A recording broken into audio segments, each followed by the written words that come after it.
Hello everybody and welcome back to my channel. Today I'm going to be doing my top favorite books of 2015. I was going to narrow it down to like 10 or like 15.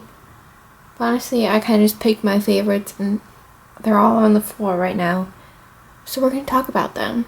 And they're in no particular order except my very first one. Who can guess what my favorite book is? Or series, I should say. But if you guess it, then we're best friends. Okay. So, the first book I want to talk about is Illuminae by Amy Kaufman and Jay Kristoff. Oh man, this book is good. It has chat room logs. It has this. It has journal entries, surveillance camera footage. It's just all types good, and it's set in, what was the year? Oh, move page. 2575, and it is about a girl named Katie and her boyfriend who becomes her ex-boyfriend in the very beginning. Their planet gets a terrorist attack, and it's like they help each other get to rescue ships, but then they get separated on the rescue ships. And it just shows their chat room logs together and how they're trying to figure out like what's going on. Like there's a disease on one of the ships and there's a supercomputer named Aiden, which is pretty cool. And man, I love this book so much. It's so beautiful. I can't wait for the sequel. I think it's called Gemini or something like that, but they better not do a freaking cover change on this series or I'm gonna be mad. The second book / series that I want to talk about is everyone's like top series also, but I just read it this year, like all 4 books. And I'm gonna hold up the third book because that's my favorite, and that is the Throne of Glass series by Sarah J. Maas. Air of Fire is the best one in my opinion. I know Queen of Shadows was pretty freaking awesome, right? But I just had itty bitty little problems with it, but this is my favorite because you get introduced to a character that I will talk about in a minute. So if you don't already know what this is about, I'll give you a little synopsis on the first book, Throne of Glass. There's a girl named Selena Sardathian, and she's a well-known assassin, but she's in like a little prison camp. And then the Prince of Ardenland takes her out and throws her in this competition for the king with 24 other competitors. So it's like Hunger Games mixed with some Triwizard Tournament, a little thing. And the winner gets to become the king's assassin, and it's just her journey and all that. Man, but this book you get introduced to Rowan, who is Bay. Okay, so I think he was in my top 10 fictional boyfriends or something, but Ansley from Books and Things commented that I lost my chance to say, oh shoot, what was it? I think it was Rowan the Fae is Bay. That was clever, and I just stole it because it's true. Rowan the Fae is Bay. Yes, obviously all these books that I'm going to show are 5 out of 5 stars, but that's kind of redundant. Next series that I'm going to talk about isn't the best piece of literature, but I freaking love it, and that is the Sookie Stackhouse series by Charlene Harris. I have been talking about this series ever since I started my channel because that's when I like binge read like the first half of the series. There's like 15 books. I kid you not. But I have like maybe 6 books left or 5. But this series follows a girl named Sookie Stackhouse, hence a Sookie Stackhouse series. But she is telepathic. Is that the word for when you can read people's minds? Because if so, then she's telepathic. And she can read people's minds, like I said, and it's kind of hard for her to find like a boyfriend or something, since, let's be honest, she's probably hearing some dirty thoughts from boys when she goes on dates. But then she was working one night at a bar, that's where she works, and a vampire walks in. And also, vampires are out of the coffin in this series, which means everyone knows about them. So it's like nothing special or anything, but he walks in and she realizes that she can't read his mind. And so it kind of just sparks the whole series, really, because she keeps hanging out with supernatural people because it's harder for her to read their minds. And yes. And also, I have never, if you're wondering why I want to read a 15-book series, right? I have never wanted two people to be together so much in my life, because she has like a love pentagon going on in here, and if you thought love triangles were annoying, you don't even know. You don't know until you read this. But one of the guys in that pentagon thingy, if she doesn't end up with him, I'm gonna be full rage. All rage, because he's the only winner in my book. The next book I want to talk about, I literally just gave back to the person I borrowed it from, but that is Ready Player One by Ernest Cline. Oh my gosh, you guys, if you have not read this book, you need to get on it right now because it is mind-blowing. So I think the year is 2075, and the book starts off with this famous, he's the most richest like video game designer in the world, and he dies in a plane crash. But he doesn't have any family or any friends to give his inheritance to, so he comes up with a clever way to see who gets it. And so basically in his most popular game, Oasis, there are 3 keys and 3 gates, and you must go through them all, collect them all. At the very end, there's an egg, and if you find Holiday's egg, you get his inheritance. And basically the book follows Wade's, which is, the main character's story through it all, and there's like a company who's trying to steal the egg so they can corrupt the game that everyone loves, and it's just so good. I need to get my own copy. The writing was so good. The world was amazing. It was like everything I wanted that I didn't even know I wanted, and I loved it so much. It definitely is like probably my second or third favorite read of the year, and probably ever. The next book that I want to talk about is The Wrath and the Dawn by Renee Ahdieh. I buddy read this with Ansley, and we had 2 very different opinions about this book. She didn't really like it, but I loved it. It was really cool to talk about like our differences about it, and this is the most beautiful thing also. Love it. So basically this follows Shazi, and she volunteers, I want to say volunteers tribute, but we're not talking Hunger Games. She volunteers to become the Boy King's next wife, and basically the Boy King takes a new wife every day, and she dies the next morning. And the previous wife was Shazi's best friend, and she wants her revenge, so she volunteers, and she comes up with a clever way to keep herself alive.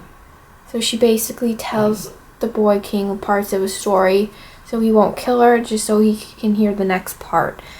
And I loved it. There's like hints of magic and hints that there's going to be magic in the sequel, The Rose and the Dagger, which the cover is even better because it's blue. Yes, A+. Hope they never do a cover change. But I think it's just a duology, so there's not going to be a cover change, so bless. The next book is a contemporary. I'm only going to hold up one because the other 2 are like stacked on the bottom that I can't be bothered with. And that is the Anne and the French Kiss companion series by Stephanie Perkins. See, I started rereading this, right? But then I got sucked into Ready Player One and I didn't continue. But I plan to in the year 2016. And this series, companion series, is probably my favorite contemporaries ever. Like, I used to think The Fault in Our Stars was my favorite contemporary ever, but this tops the cake, guys. This one, it's like you don't have to read the other books. So there's Lola and the Boy Next Door and Isla and the Happily Ever After. And you don't have to read the other ones. Yeah, I don't have... What am I trying to say? You don't have to read them in order, but the characters from Anna and the French Kiss show up in Lola and the Boy Next Door, and the characters from Anna and Lola show up in Isla and the Happily Ever After. But it's like not a continuous thing, but it's pretty good to read them in order, and they're phenomenal. Wish this was being turned into a movie though, by the way, because we haven't had any amazing rom-coms in forever. The next book that I want to talk about is another contemporary. I didn't even think of putting this on the list because I thought I read it at the end of 2014. But my Goodreads says that I read it. This was my first book of the year, so we're counting it. And that is Girl Online by Zoe Sugg. Yes, people have problems because Zoe apparently had a ghostwriter or whatever. But honestly, I could care less because it's the story that I'm talking about. And this girl has a blog called Girl Online, and she blogs about things. And this follows her trip to New York, and she meets a little rock star.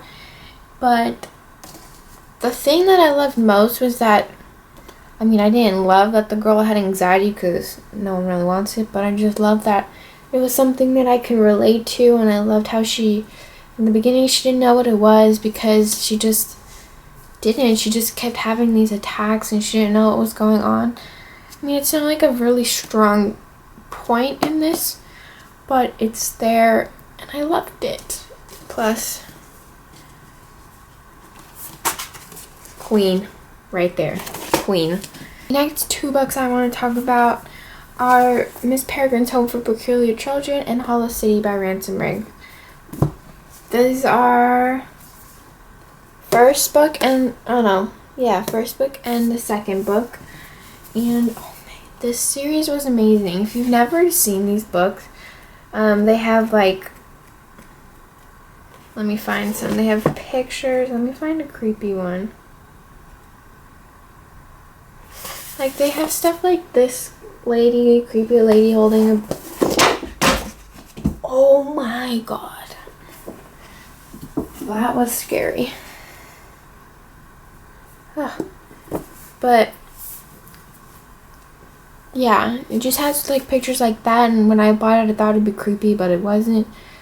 But I'm still glad I bought them because they are phenomenal. I don't know why I haven't read Library of Souls, which is the third book, but basically the series follows a boy named Jacob whose grandfather told him these stories about these children who had weird abilities, and Jacob was like, those are fairy tales, like they're not true. But in some tragic / recent events, Jacob finds out that they're not all fairy tales and that these children actually exist, and it's just follows their adventures. And this one had some pretty amazing world building because you're learning about the world with Jacob himself. And this one you have even more world building, which is amazing because you go outside of, the home for peculiars, and it's just, you go to different places. I just love everything about it. I need to read Library of Souls pronto. The next book is probably one of my, again, top three. Ready Player One is probably my third favorite. This is probably my second favorite. And that is The Fifth Wave by Rick Yancey. I love this. My man, I love this so much. This was my first Alien book, and I think I've said previously, this is the best first Alien book ever. Because you're not engrossed with all these aliens. You've got a few that you meet. And so basically an alien invasion happened, but they come in 5 waves. And I don't remember their order. But okay, so the first wave is lights out, meaning everything electronic, battery operated, car engines, plane engines, everything turns off and nothing works. And so the second wave is surfs up, meaning tsunamis coming at you in every which way, which scared the crap out of me. I can do with no electronics, guys, but a tsunami coming at me is my biggest fear because I'm terrified of water. we don't need to get into that right now.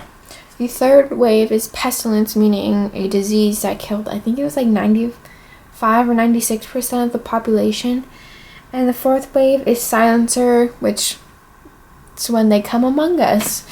And then the fifth wave, you find out what that is in this book. And this has like multiple POVs, which I'm not really a fan of.